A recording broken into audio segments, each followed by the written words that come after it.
Well, first, thank you for taking the time to speak with me about Alita Battle Angel. As a huge fan of the original franchise, it did everything I wanted. I was so excited. I was so excited. Those battle sequences, I was like, no, this is anime. This is anime. So with that, the first question that I have is, this story, yes, it's flashy and it's huge and there's a big city that you get to explore, but there's so much heart to it with Alita and all the characters that you meet.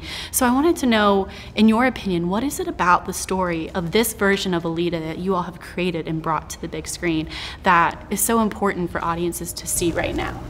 Well, it's, you know, it's a character who wakes up in a scrapyard, thinks she's insignificant, thinks she has nothing to offer the world, only to find that she actually has great power and the power to change the world and change all those around her. Just from her point of view, seeing the world, not how it is, but how it can be. And that's a great message for everybody, worldwide, any age. And that's what the beauty of what Kishiro wrote and what Jim responded to and what Jim does in his films, makes very universal themed movies with a lot of spectacle to draw you in, but what you leave with is the feeling of Alita, her heart, her story, what she champions, and it's very inspirational. I think it's important I personally made this movie for young girls. I want them to have someone they can see up there. I want them to have someone they can relate to.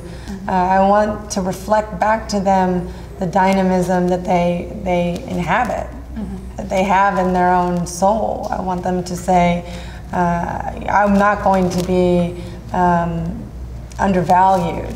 I'm not going to be, you know, disenfranchised. I'm only as limited as I perceive myself to be.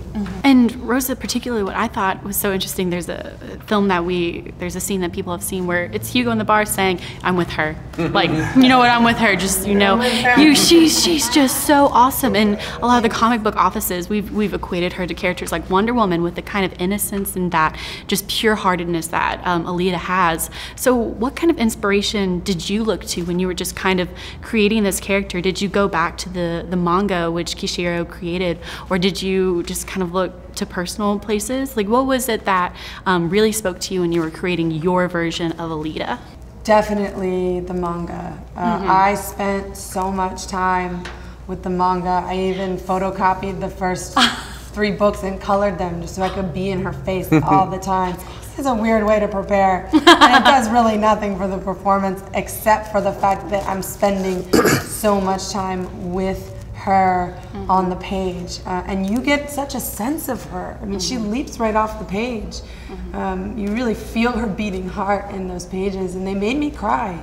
The manga makes me cry. There's a centerfold spread of the supply tube that we recreated for the movie almost by accident. And it really messed me up. I spent a lot of time with the manga.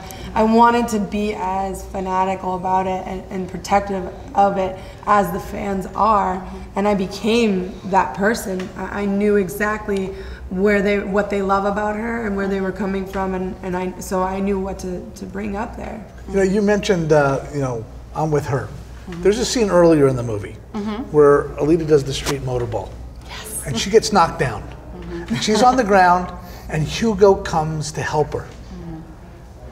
And she just pushes his hand away. Like, I don't need you. I'm going to do this myself. And I love that moment because I think that tells everybody they should make that same statement at some point in their lives.